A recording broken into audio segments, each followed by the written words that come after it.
Hey guys, this is the Orange Seagull doing a 1-year review on my Trek FX2. I have been loving this bike. It's in the medium size frame. For this review, what I'm going to do is I'm going to go over every little part starting from the top down. I don't know the individual names of, let's say, the brakes or the tire brands. I know everything's kind of written on it, but if you want specifics, just go on their website. They give you a list of everything that's on it. But I'm just going to talk about if I like it, if I don't like it, and if it's stock, and if it's not stock, why I replaced it. So let's go ahead and get started.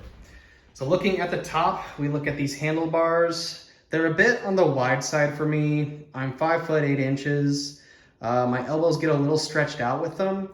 If you notice here, I do have some inner bar ends that I installed for like 15 bucks, nothing too expensive. Just to give me some extra hand grips. I will say that the braking for the back brake did not come too well on the bike. The front brake actually works much better. Needs some new fluid in there. They are hydraulic brakes. When they work well. I just have to pump my back brake a little bit more to get it to actually stop. The stem cap, I replaced that. It originally was all black, and the screw in the center of it started to rust a little bit. So I wanted something with a little bit more cosmetic appeal, which is why I went with the brown handles and the golden stem cap. The handles, speaking of which, were actually gray, just right off the starting line. Here they are right here. Oh no, I'm sorry, they were black. I just didn't like it. If you look at the comparison, it's just black on black on black, and I just thought it was ugly. But I will say the handles, the original ones, they were actually very functional. They worked quite well. They were very comfortable, no issues with them performance-wise. They just didn't appeal to me because I thought they were ugly. The wiring in the bike, the only part you actually see it is up front right here. It is all internally wired, so you never have to worry about nicks. Let's go down to the frame itself. The frame itself is rated to hold up to 300 pounds. That's actually pretty good. When I looked online, I compared it to gravel bikes and some of their road bike models. I was in between what I really wanted, and that's why I went with this hybrid. But this thing can hold up to 300 pounds. It's better than some gravel bikes and a hell of a lot better than a lot of road bikes, especially the ones with carbon forks. Which, by the way, this is not a carbon fork, it is aluminum.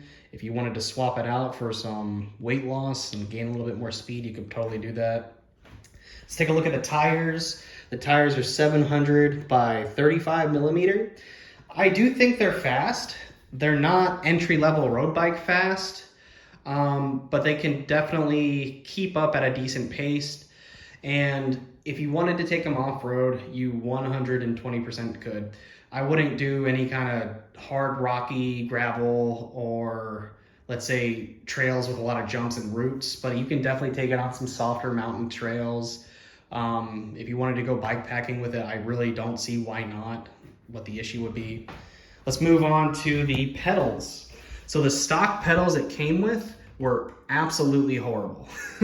I will say that's probably the one thing on the bike. Let me actually get them for you. I can do a little side-by-side. Hold on. A little side-by-side comparison.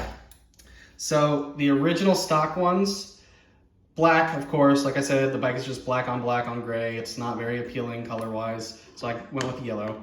But they're very smooth. They got these little bumps that honestly do nothing for grip. They're just terrible. They're a bit on the heavy side too. These are actually lighter. They have better gripping. And whenever I, let's say, go through a puddle, I don't have to worry about slipping around anymore.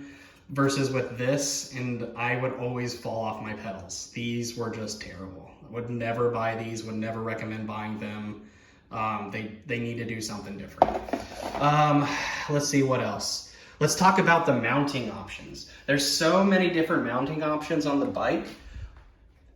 Honestly, like I said, it could be a great bike packing bike if you wanted to do some softer trails. Or if you need a commuter, you can totally put a bike frame or a mounting frame on the back and the front. No issues whatsoever. The inner frame itself works really well for any kind of bags you want. I'm not a fan of the bags that go up top, But if you wanted to, let's say, put like a triangle bag in like I got here, or a longer one, you could totally do that. Just be mindful of your legs rubbing up against the sides. The seat, I like the seat. I've noticed some online reviews where there's a hole in it. The 2023 model, which is this one, does not have the hole. But this seat, I will say, is very comfortable. I don't necessarily need riding shorts on it.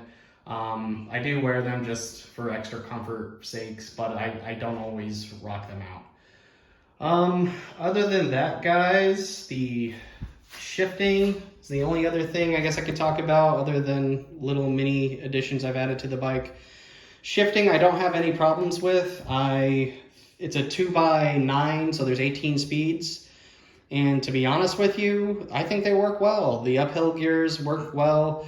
The downhill gears get a little tricky over time.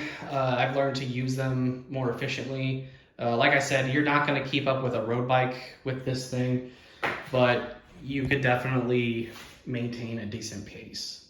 If you guys have any questions, or if you would like me to make a video of maybe riding around town or something, just let me know. I can also talk about the different things I put on and what I would and wouldn't recommend in terms of attachments for the bike. Thank you.